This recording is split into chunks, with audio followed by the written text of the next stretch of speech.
Hi sisters, welcome back to Namba Sistersulagam. So இன்றைக்கான dish என்னென்னு வாங்க நம்ம செய்கிற வீடியோக்குள்ளே போய் பார்க்கலாம். இன்றைக்கி ஒரு சூப்பரான ஒரு ஹெல்த்தியான டிஷ் தான் பார்க்க போகிறோம். ஹோம் மேட் வீட் பாஸ்தா. ஸோ நம்மளே பாஸ்தா செஞ்சு நம்ம சாப்பிட போகிறோம். எப்படி செய்யலான்னு பார்க்கலாம் வாங்க. ஸோ கோதுமை மாவு 1 கப், அரிசி மாவு 1/2 கப் எடுத்திருக்கேன். இதுக்கு கொஞ்சமாக உப்பு போட்டிருக்கேன்.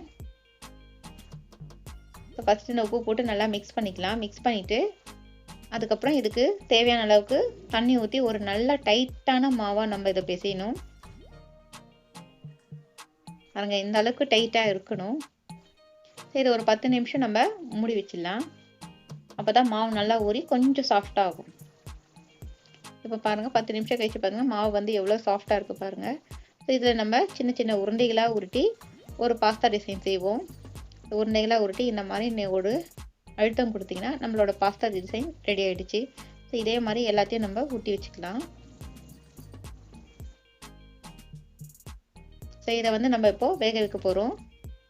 கொதிக்கிற தண்ணியில் இதை போடுறேன். தண்ணி நல்லா கொதிச்சோன்னு பாஸ்தாவை போட்டுருங்க.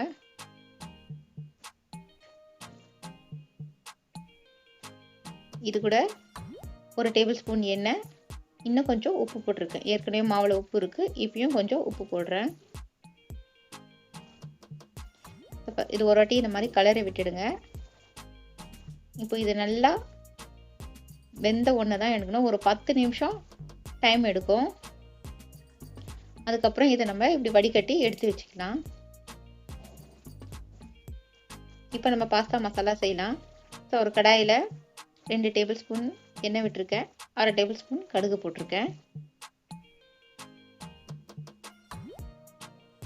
இந்த கடுகு நல்லா பொரிஞ்சு வந்ததுக்கப்புறம் ஒரு வெங்காயம் போட்டிருக்கேன்.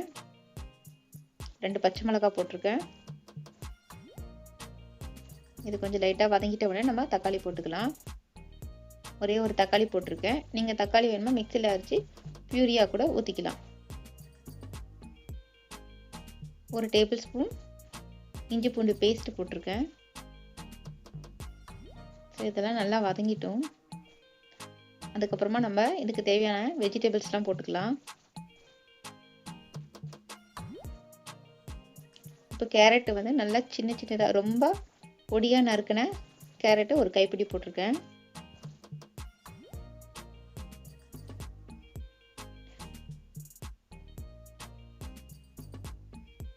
பீன்ஸும் ரொம்ப பொடியாக அரிஞ்சு அதுவும் ஒரு கைப்பிடி போட்டிருக்கேன். இதெல்லாம் நல்லா வதக்கி விடுங்க. இப்போ இந்த காய்க்கெல்லாம் தேவையான அளவுக்கு நம்ம உப்பு போட்டுக்கலாம். கூடவே கொஞ்சம் மஞ்சத்தூள், கொஞ்சமாக சில்லி ஃப்ளேக்ஸ் போட்டிருக்கேன். சில்லி ஃப்ளேக்ஸ் இல்லாதவங்க தனி மிளகாய் தூள் போட்டுக்கலாம், நல்லா தான் இருக்கும். இந்த காயெல்லாம் வேகிற அளவுக்கு கொஞ்சமாக தண்ணி விட்டுருக்கேன். ஸோ காய் கொஞ்சம் நல்லா வெந்துட்டதுக்கப்புறம் நம்ம இந்த பாஸ்தா பாருங்கள் நல்லா வெந்திருக்கு பாருங்கள்.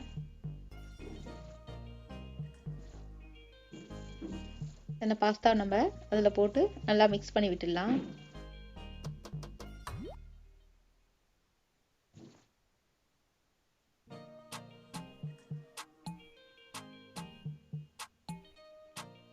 மாவு நல்லா டைட்டாக பிசைஞ்சால் தான் உங்களுக்கு பாஸ்தா இந்த மாதிரி கிடைக்கும். மாவு கொஞ்சம் கனமாகவே பிசைங்க. ஸோ இதை நம்ம மூடி வச்சு ஒரு 5 நிமிஷத்துக்கு இந்த சிம்லேயே வச்சு குக் பண்ணுவோம். ஸோ சுவையான வீட் பாஸ்தா ரெடி ஆகிடுச்சு. நீங்கள் இதை மார்னிங் செய்யனாலும் செய்யலாம், இல்லை ஈவினிங் டின்னராகவும் நம்ம செஞ்சு சாப்பிட்லாம்.